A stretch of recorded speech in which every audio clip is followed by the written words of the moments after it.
Hello दोस्तों, स्वागत है आप सभी का मेरे बेसिक क्लासेस में। आज हम अपना नेक्स्ट पार्ट लेकर के आए हैं जिसमें हम क्लास 9 की फिजिक्स का अभी हमारा चल रहा है इम्पोर्टेंट डेफिनेशंस एंड लॉ। ठीक है, अब इसमें आ गया फोर्स। फोर्स क्या होता है? जो किसी भी ऑब्जेक्ट को या बॉडी को पुश या पुल करके हम लगाते हैं, वो हमारा फोर्स होता है। ठीक है, नेक्स्ट न्यूटन की डेफिनेशन अक्सर पूछी जाती है एग्जाम में कि 1 न्यूटन क्या होता है। तो 1 न्यूटन वो होता है कि किसी 1 किलोग्राम के ऑब्जेक्ट में जो 1 मीटर पर सेकंड स्क्वायर का एक्सीलरेशन या त्वरण उत्पन्न कर दे।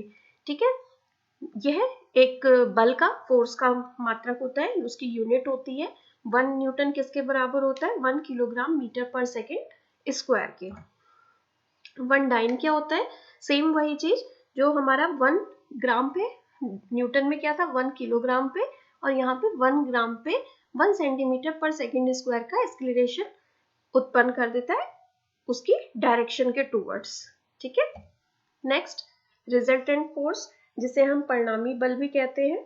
यह क्या होता है कि किसी ऑब्जेक्ट पर उसकी दिशाओं सहित कार्य करने वाले कुल प्रभावी बल, मतलब जो उतना इफेक्ट डालेगा सब तरफ से, हम उसकी सारी दिशाओं में देखेंगे। जैसे हम वाला रस्सी खींचने वाला जो करते हैं, हम कह सकते हैं कि एक तरफ से इधर बल लग रहा है, एक तरफ से उधर बल लग रहा है। ठीक है, तो इसका रिजल्टेंट फोर्स कितना होगा? ठीक है, क्लियर। बैलेंस फोर्स क्या होता है? बैलेंस फोर्स यानी संतुलित बल, यानी वस्तु की स्थिति में चेंज नहीं होता।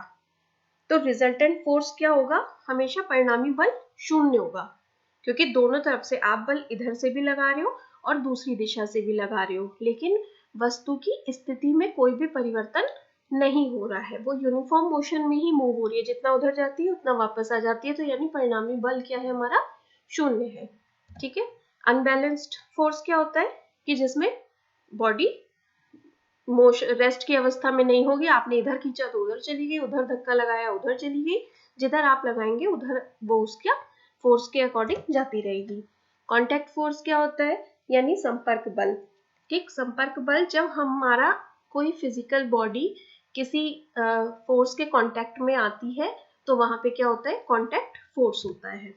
इनर्शिया क्या होता है कि गति की अवस्था में किसी प्रकार के भी परिवर्तन का जो विरोध करे। ठीक है, एक तो हो गया जब हमने फोर्स लगाया। ठीक, फोर्स लगाएंगे तो हम उससे क्या होगा? बॉडी हमारी मूवमेंट होगा। लेकिन एक होता है कि जो अपोजिट बल लगाए कि उसका विरोध करे, तो वो क्या कहलाता है? हमारा इनर्शिया कहलाता है। ठीक है, इनर्शिया ऑफ रेस्ट क्या हो गया कि जहां पे ये खुद से गति नहीं कर सकती है, मतलब बॉडी हमारी खुद से गति नहीं करेगी। इनर्शिया ऑफ मोशन, ये खुद से अपने आप को रोक नहीं सकती है। ठीक है, इनर्शिया ऑफ डायरेक्शन, जो स्वयं से दिशा में चेंज नहीं कर सकती है। मास क्या होता है? किसी वस्तु में उपस्थित उसकी मात्रा, मास यानी द्रव्यमान।